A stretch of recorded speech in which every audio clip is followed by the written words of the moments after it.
Бывшая. Где мои деньги? Я все скажу, я все скажу.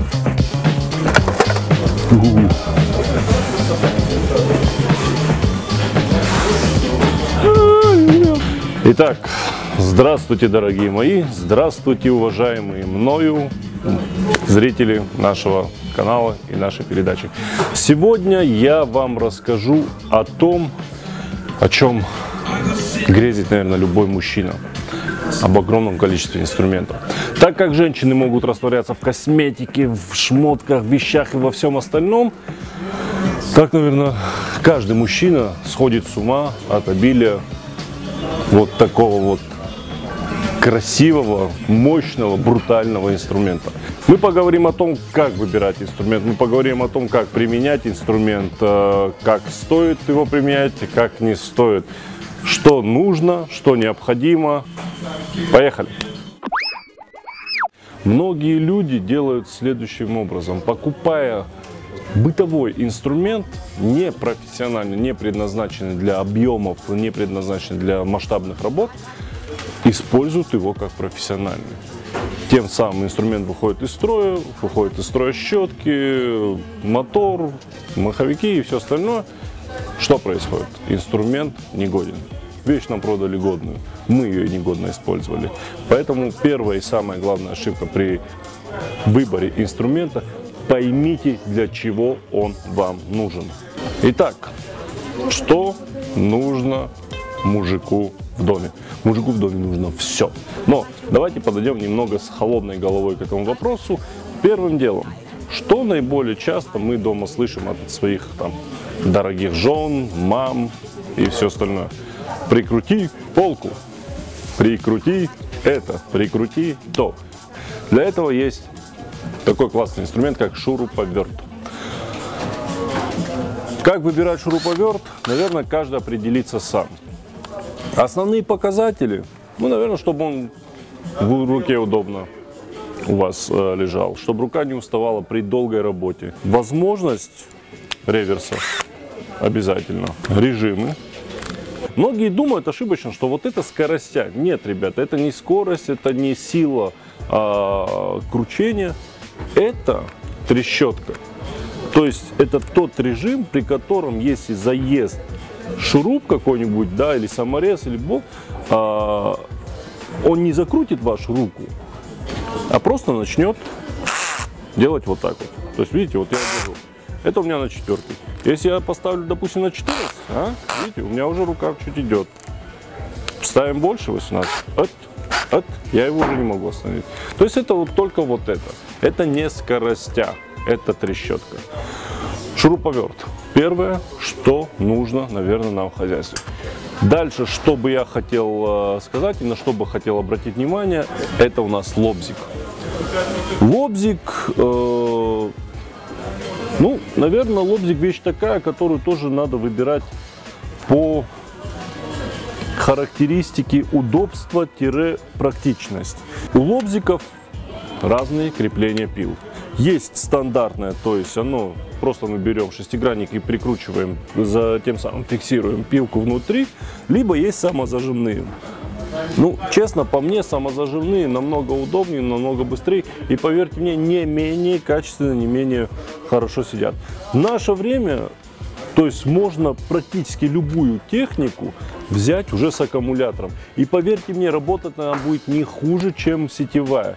Но единственное, просто чуть-чуть может быть не так долго. И опять-таки, ребята, всегда знайте, еще раз повторяю, для чего вы берете конкретный инструмент. Поэтому мощность аппарата должна зависеть ровно от того, что вы собираетесь сделать. Следующее на очереди, что, по моему мнению, одно из необходимых в доме, это дрель. Старая, добрая, надежная дрель. Дрель, в принципе, опять-таки, не то, что это именно вот такой фирмы, но дрель должна быть удобна, небольшая, не громоздкая. Люди в погоне за каким-то, не знаю, непонятным, берут себе вот такие вот пулеметы, они не нужны. Удобная, аккуратная, достаточно мощный. В данном аппарате у нас мощность, сейчас я вам скажу, 800 Вт. Для бытового использования вполне достаточно. Дрель, стандартный патрон на 13-16 мм. Эргономичная рукоятка. Расширенная шахта магазина, чтобы легче было перезаряжать. Два в лучшем случае режима. Это просто ударный режим и просто сверлящий режим. То есть переключение. Обязательно реверс тоже, да, то есть как вправо, так и влево. Ну и, соответственно, крутилка, которая регулирует скорость. Вот. Порекомендуйте что-нибудь на финал вечеринки. Что-нибудь мощное, полнотелое. Вот тут мы как раз переходим к следующему лоту нашей позиции. Это перфоратор. Любимое мое дело, честно говоря. Обожаю их. Чем отличается аккумуляторный перфоратор от сетевого? Да ничем, кроме того, что он более мобильный. С ним можно уже зайти в любое помещение, даже если отсутствует электроподключение, если отсутствуют розетки и все остальное, и работать с этим перфоратором. Причем, поверьте мне, не хуже режиме. Еще такой небольшой совет. Если вы используете перфоратор как отбойный молоток, ну, скажем так, не используйте его долго и часто в этом режиме. Потому что эта функция, она рассчитана, ну, процентов на 15, наверное, скажем так, от общего функционала. Не больше. Не стоит убивать инструмент. Если мы используем инструмент либо сверло, либо сверление с ударом, все-таки он именно на это и рассчитан. Еще одно, о чем бы я хотел рассказать, это, наверное, для меня одна из самых любимых, это циркулярная пила. Обожаю их. Пойдем покажу. Вот они. Что такое циркулярка? А если быть по-научному, пила дисковая. Вот. Ну, пила. Вместо того, чтобы взять обычную пилу и вот мучиться.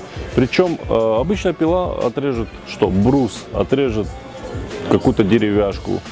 А циркуляркой мы можем идти ровным пропилом по широкому, допустим, фанерному листу.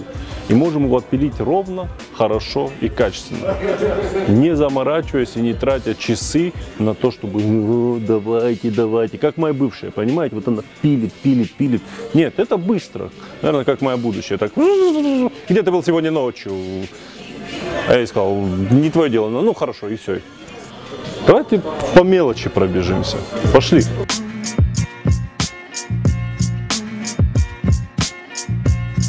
Казалось бы, какая разница? Ну, мелочевка, отвертка, пожалуйста, плоскогубцы, пожалуйста, зажимные ключи, пожалуйста, разводные ключи, пожалуйста. Что про них рассказывать? Все-таки есть что про них рассказывать.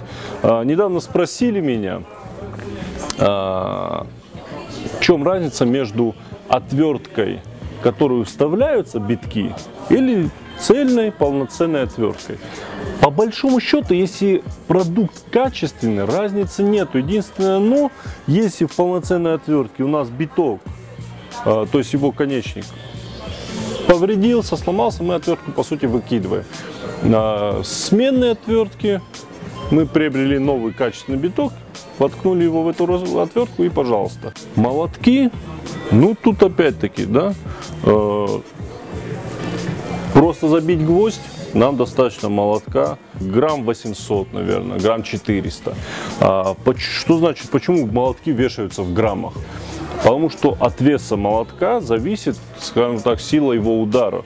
Рукоять. Каждый, наверное, использует то, что хочет. Можно деревянную, можно металлическую с прорезиненной. Если дома просто картину прибить, да, гвоздик и повесить картину, то нам любой подойдет.